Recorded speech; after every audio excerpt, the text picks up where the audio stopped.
I watched through my kitchen window as the HOA president marched toward my 8-year-old daughter, hand resting on her concealed gun.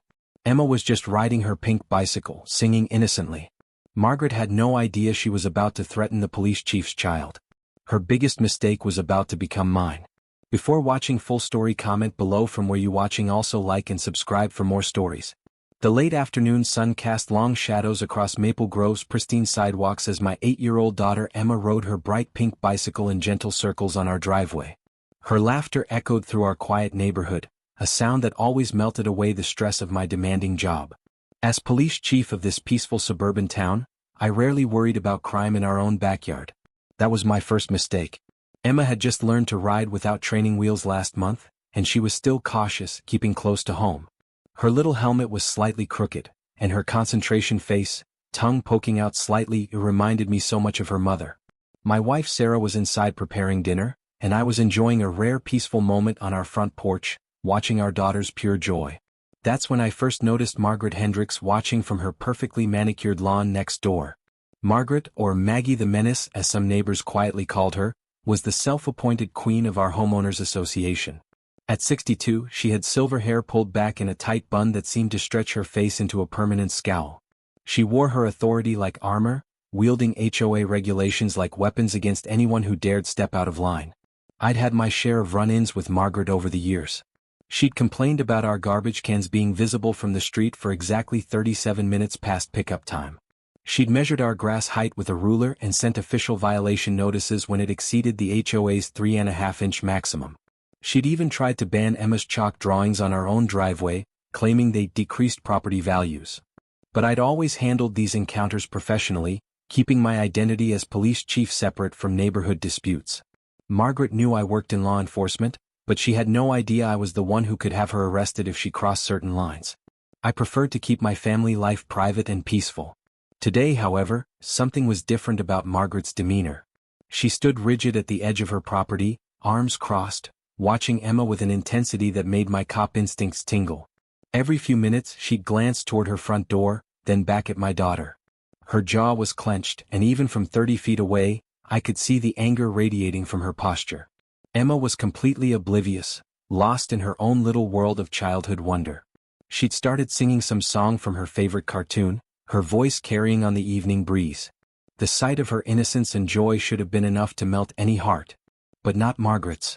"Excuse me." Margaret's sharp voice cut through the peaceful evening like a knife. She was marching across her lawn toward our driveway, her sensible shoes clicking against the pavement. "Excuse me, little girl." Emma stopped pedaling and looked up, confused. She glanced back at me uncertainly. "Yes, you?" Margaret continued, her voice getting louder and more aggressive. "Do you have permission to be making all that noise? There are noise ordinances in this neighborhood." I stood up from my porch chair, my protective instincts kicking in. "Margaret, she's just a child playing in her own driveway." But Margaret wasn't listening to me.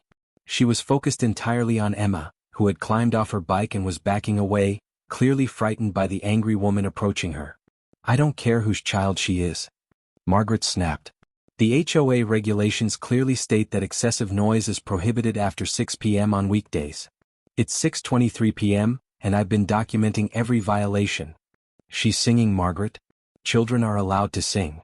Not when it disturbs the peace. And look at this." She gestured wildly at Emma's bicycle. "Pink. Bright gaudy pink. Do you know what this does to our neighborhood's aesthetic appeal? The HOA color guidelines clearly specify earth tones only for all visible recreational equipment." Emma's lower lip started trembling. She was only 8 years old, and this angry adult was yelling at her about things she couldn't possibly understand. The sight of my daughter's fear ignited something dangerous in my chest. "Margaret, back off. Now." My voice carried the authority I usually reserved for the most serious criminal situations. But Margaret was beyond reason. "No. I will not back off. I'm sick and tired of this family thinking they're above the rules. Your grass was a 1/4 inch too long last week, your garbage cans are the wrong color, and now this noise violation." She took another step toward Emma, pointing an accusing finger at my terrified daughter. "You, little girl, need to learn about rules and consequences. In the real world, there are penalties for breaking regulations." That's when I saw it. The glint of metal at Margaret's waistband. My training kicked in instantly and my blood went cold. Margaret Hendricks, HOA president and neighborhood busybody, was carrying a gun. Emma, come here. Now. My voice was calm but firm. Emma immediately dropped her bike and ran toward me, tears starting to flow down her cheeks. Oh, now the big man wants to protect his precious princess, Margaret sneered. Well, let me tell you something, officer, whatever your rank is. I know my rights and I know the law. This neighborhood has standards and I'm going to enforce them whether you like it or not. The gun was now visible, a small pistol tucked into a belt holster. Margaret's hand was resting near it, and her agitation was escalating by the second.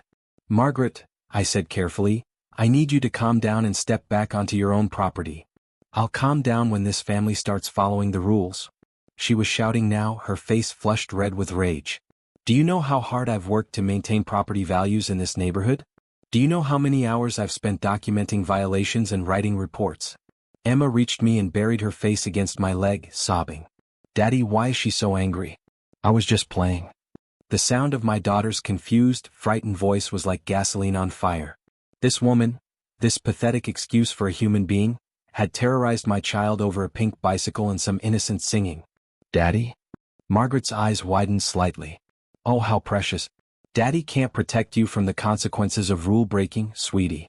In the real world, there are penalties for everything. Her hand moved closer to her gun. Margaret. My voice dropped to the tone I used with armed suspects. Remove your hand from your weapon and back away from my daughter. My weapon. She laughed, a harsh, ugly sound. Oh, you mean my legally licensed firearm? The one I carry for protection against criminals and troublemakers? Maybe. You can't confiscate my phone. I know my rights. Your rights. I laughed, but there was no humor in it. Let's talk about rights, Margaret. Let's talk about my daughter's right to feel safe in her own yard. Let's talk about her right to ride her pink bicycle without being terrorized by an armed adult. Let's talk about her right to sing children's songs without worrying about some deranged woman with a gun deciding she's violated the noise ordinance. Margaret reluctantly handed over her phone. I could see she'd been recording for nearly 10 minutes, plenty of evidence of her own behavior. What happens now? She asked quietly. What happens now is that I arrest you for assault, intimidation, child endangerment, and creating a public disturbance. What happens now is that the entire town learns how their HOA president spends her evenings, threatening 8-year-old girls with weapons over the color of their bicycles. Please, Margaret whispered. I never meant to hurt anyone. I was just trying to maintain community standards. Community standards? I was incredulous. What kind of community do you think you're building when children are afraid to play in their own yards? What kind of standards include terrorizing kids over pink bicycles? I looked over at Emma, still clinging to her mother. My daughter's eyes were red from crying, and she kept glancing nervously toward Margaret as if the woman might attack again at any moment. Do you see that little girl, Margaret? Do you see how scared she is? She was having the most wonderful evening of her life, singing and riding her bike, completely innocent and happy. And you destroyed that. You took a perfect childhood moment and turned it into a nightmare because her bicycle was too pink for your delicate sensibilities. Margaret was crying now, ugly tears of self-pity and dawning realization. I'm sorry, she whispered. I'm so sorry. You're sorry you got caught threatening the police chief's daughter. You're sorry there are consequences for your behavior. But you're not sorry for what you did to Emma, because if I were just another neighbor, you'd be patting yourself on the back right now for maintaining standards. The truth of that statement hit home. Margaret's face crumpled as she realized I was right. Chief Hayes, please. I'll resign from the HOA. I'll move if you want. I'll do anything. What you'll do is face the consequences of your actions, just like you were so eager to teach my 8-year-old daughter about consequences. I pulled out my own phone and called dispatch. This is Chief Hayes. I need a unit at 1247 Oak Street for an arrest. Armed intimidation of a minor. Have them bring an evidence bag for a weapon. Robert, Sarah called softly from our doorway. Emma wants to know if the bad lady is going to jail. I looked at my daughter, this innocent child who'd been terrorized for the crime of existing joyfully in her own space. Emma was peeking around her mother's leg, her face still streaked with tears.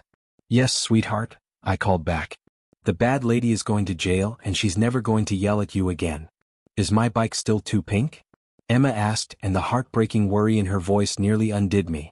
Your bike is perfect, baby girl. It's the most beautiful pink bike in the whole world and you can ride it and sing as loud as you want. The patrol car arrived within minutes. Officers Martinez and Thompson stepped out, and I could see the confusion on their faces as they recognized me at what appeared to be a domestic disturbance. "Chief." Martinez approached cautiously. "We got a call about an armed intimidation?" "That's correct. The suspect is Margaret Hendricks, 1249 Oak Street." I gestured toward Margaret, who was now sitting on her front steps looking defeated. She approached my 8-year-old daughter while armed, made verbal threats, and recorded my child without permission during an aggressive confrontation over HOA violations. Thompson retrieved Margaret's gun from where it lay near the storm drain while Martinez took my initial statement. Margaret offered no resistance as they cuffed her and placed her in the patrol car. She was crying quietly, finally understanding the magnitude of what she'd done. As the patrol car pulled away, I felt a small hand slip into mine.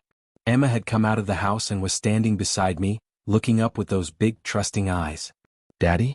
Are you really the police chief?" "I am, sweetheart." "Does that mean you catch all the bad guys?" I knelt down to her level, looking into the face that meant more to me than anything else in the world. "I try my best to protect good people from bad people, Emma. Especially good people who ride pink bicycles and sing beautiful songs." She smiled for the first time since this ordeal began. "Can I ride my bike again tomorrow?" "You can ride your bike whenever you want, sweetheart.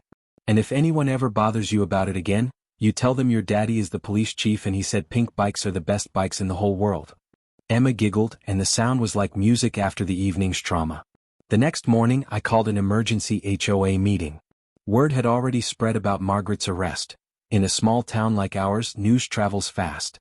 The community center was packed with neighbors, all curious about what had happened to their HOA president. I stood at the front of the room, still wearing my police chief uniform, and told them exactly what had occurred. I described how their elected HOA president had terrorized an 8-year-old child with a weapon over the color of her bicycle. I played the recording from Margaret's phone, letting them hear her own words as she threatened my daughter. The reaction was immediate and unanimous. Shock, disgust, and anger filled the room as neighbors realized what kind of person they'd allowed to control their community. "This is what happens," I told them, "when we let petty tyranny disguise itself as maintaining standards. This is what happens when we enable bullies by pretending their behavior is acceptable as long as they claim to be protecting property values." Mrs. Chen, an elderly woman from down the street, stood up with tears in her eyes. "Chief Hayes, I'm so sorry. We all knew Margaret was difficult, but we never imagined she would threaten a child." "The problem," I replied, "wasn't just Margaret.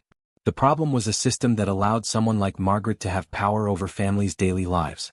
The problem was treating HOA regulations like sacred law instead of guidelines for reasonable community living." By the end of that meeting, the Maple Grove HOA had voted to dissolve itself entirely.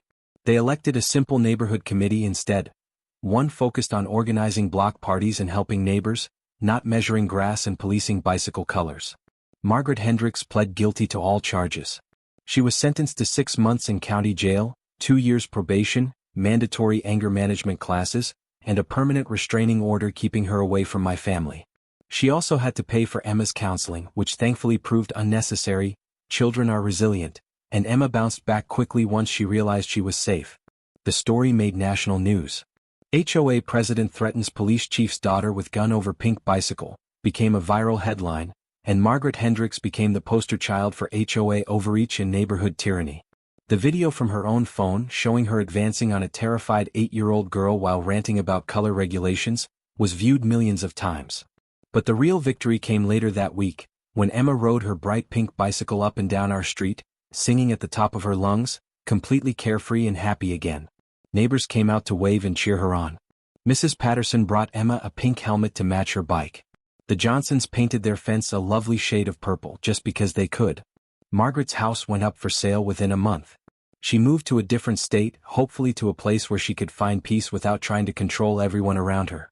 As for Emma, she's now 9 years old and still rides that pink bicycle every chance she gets. She's learned that sometimes adults make bad choices and that her daddy will always protect her. She's learned that standing up to bullies is important, especially when, those bullies claim to have authority. And me? I learned that being a police chief means nothing if you can't protect the people you love most. I learned that sometimes the most dangerous criminals are the ones who hide behind rules and regulations. Most importantly, I learned that my daughter's laughter is worth more than any property value, any community standard, or any HOA regulation ever written.